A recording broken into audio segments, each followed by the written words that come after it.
My name is Russell Warren Kukla, and I have an extremely important message to share with you. So I will start with my very bold statement. I'm the only person in the United States who truly understands the real reason why our politicians, our educators, our teachers, our parents, and our children have been unable to create real change in our K-12 public education system. That's my statement, and I'm also going to offer you my guarantee. Unless the information that I'm going to be sharing throughout these videos, is adhered to, I guess the best way to put it, and the principles implemented, there will be no real change, real positive change, real lasting change in America's K-12 public education. So where do we begin? We begin with a little bit of the history of the efforts to create real change in America's K-12 public education. No Child Left Behind was started at the federal level and implemented officially on January 8th of 2002. Not too long ago, February 9th of 2012, it was dismantled. Mostly. Waivers are now being given where schools no longer have to adhere to or follow the rules of No Child Left Behind. We are now into 2013. So 10 years effort of No Child Left Behind, virtually zero positive results, zero positive change. And all the effort, the expense, the meetings, all the hardworking, well-meaning people, all of that added up to zero. In Arizona, which I've been studying closely, the charter schools were begun in 1995. And charter schools, of course, were supposed to be different and be separate from the public education structure and system, yet no real change from Arizona's charter schools. Arizona's Instrument to Measure Standards, otherwise known as Arizona's AIMS, 1999. And yet from then, AIMS standards are now being dropped.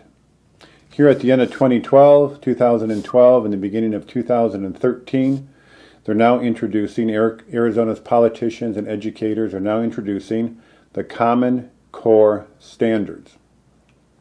The Common Core Standards are going to end up in exactly the same place that No Child Left Behind ended up, Arizona charter schools, and Arizona's AIMS testing. No real change, no positive change, no lasting change for teachers and students. So which way do we go? Which direction do we go? Well, the direction that I'm going to be recommending is it's always simple to set a standard, to tell someone a standard that they have to uphold. But it's much more difficult to have a method for that person to reach or achieve that standard. So the common denominator between No Child Left Behind, Arizona charter schools, AIMS testing, or AIMS in Common Core is the standards. Specifically, Arizona's Instrument to Measure Standards.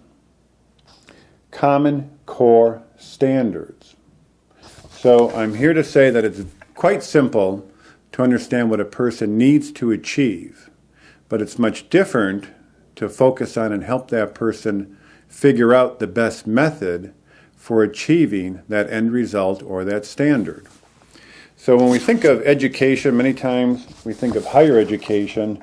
The word that goes hand in hand with higher education is complex education. We think that a higher education means more difficult, more items, more elements involved in that education. So higher education, synonymous with complex education. I'm going to head in the other direction. I'm going to head to simple thinking, in other words, fewer elements that make up the whole of education, otherwise known as critical thinking. So instead of going higher education up, more complex, more elements that make up the whole, I'm heading in the other direction, which is simple thinking, critical thinking, fewer elements that make up the whole. Occam's razor, otherwise known as the gentleman William of Occam or Occam, I believe it was the 1200s, otherwise known as the razor's edge. I believe there's a movie with Bill Murray that has the same title, Razor's Edge, which Occam's razor, or the law of parsimony, I believe it's pronounced parsimony. The fewer elements, the decision, the solution that involves the fewer elements is most likely the correct solution. So William of Occam, or Occam's razor, or the razor's edge, the fewer elements that make up the whole, most likely that's the correct solution. So a few years ago, I heard from Buckminster Fuller. I recently purchased one of his books, because I've not read anything by Buckminster Fuller, R. Buckminster Fuller, but The Critical Path.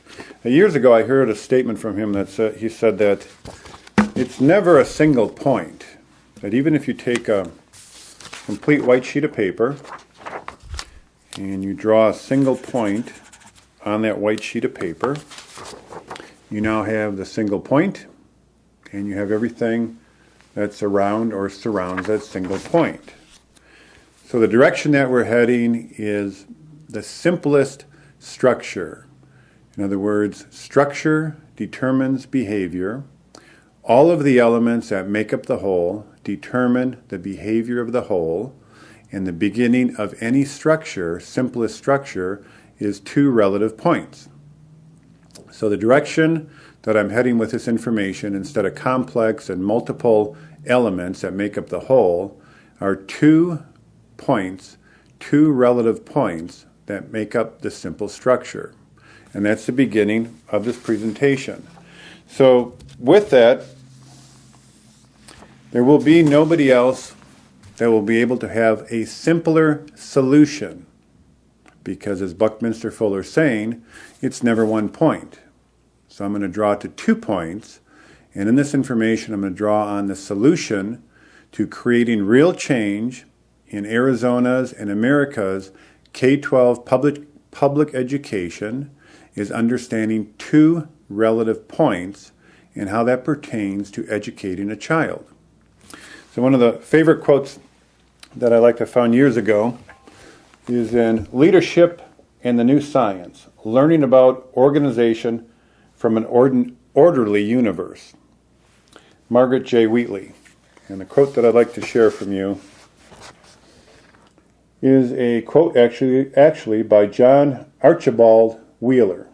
And this is his quote.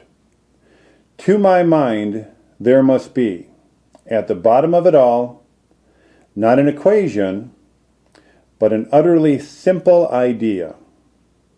And to me that idea, when we finally discover it, will be so compelling, so inevitable, that we will say to one another, 'Oh, how beautiful! How could it have been otherwise?'" John Archibald Wheeler.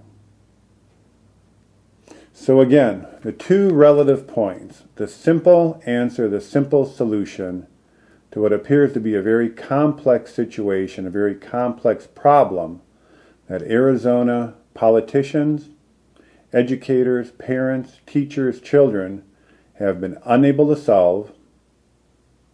And it's the simple thinking, the simple solution that is going to be the best solution. So once again, to my mind, there must be, at the bottom of it all, not an equation, but an utterly simple idea. And to me, that idea, when we finally discover it, will be so compelling, so inevitable, that we will say to one another, "Oh, how beautiful! How could it have been otherwise?" So I hope you stay tuned for the future videos. I hope to make them entertaining. I hope to make them extremely informative. I hope to make them simple and short to keep your attention. Thank you very much for viewing this first video.